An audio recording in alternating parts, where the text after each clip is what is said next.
नमस्कार, हिंदी के ट्यूशन में आपका स्वागत है। आज हम बात करेंगे अध्याय 2 राम लक्ष्मण परशुराम संवाद के बारे में। राम लक्ष्मण परशुराम संवाद तुलसीदास द्वारा रचित रामचरित्र मानस के बाल कांड से लिया गया है। इसकी भाषा ब्रज और अवधी है। इस अध्याय को शुरू करने से पहले मैं आपको कुछ समझाना चाहता हूं, जिससे यह अध्याय आपको समझ में आ जाए। थोड़ा डिटेल देना चाहता हूं।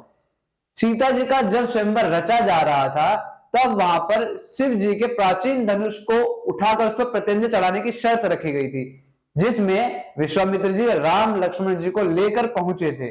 राम लक्ष्मण जी वहां पर जब पहुंचे, तब राम जी ने वहां पर शिव का प्राचीन धनुष को उठाकर जैसे ही उस पर प्रत्यंजय चढ़ाई, वह टूट गया, जिसकी आवाज से परशुराम जी वहां पर आए और उन्होंने आते ही सबसे पहले यह पूछा कि इस शिव धनुष को किसने तोड़ा है। उसी को इस पद में बताया गया है। राम लक्ष्मण परशुराम संवाद तुलसीदास जी द्वारा रचित है, इसी में बताया गया। देखते हैं यहां पर, नाथ संबुधन भंज निहारा होई केहू एक दास तुम्हारा।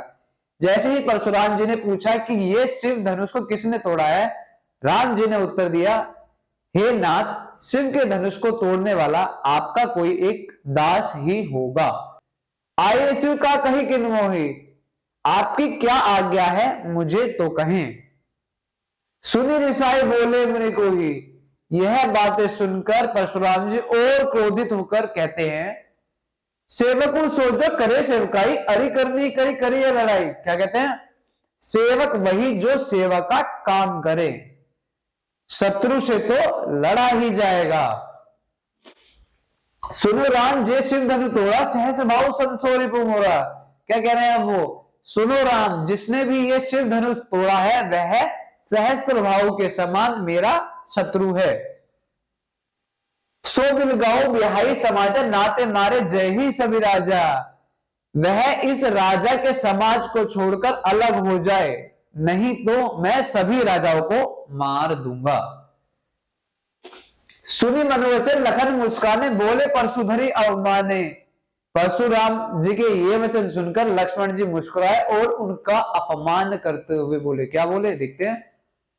बहुत धनु तोड़ी लेकाई, कबाऊ ने ऐसी रीस की नहीं गोसाई। वो कहते हैं, हमने बचपन में बहुत से धनु, यानी कि छोटे छोटे जो धनुष होते हैं वो तोड़े हैं, तब तो कभी किसी ने इतना गुस्सा नहीं किया।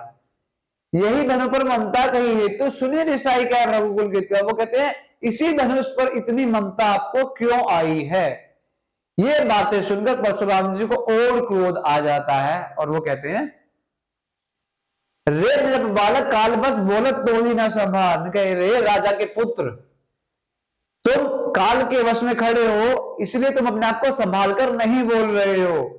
धनुष सम त्रिपुरारी विदित सकल संसार, जिसे तुम धनुष कह रहे हो वह बच्चों का धनुष नहीं है, वो समाज में विश्व में विख्यात शिव जी का प्राचीन धनुष है। अब हम इसकी व्याख्या देख लेते हैं। व्याख्या क्या है इसकी?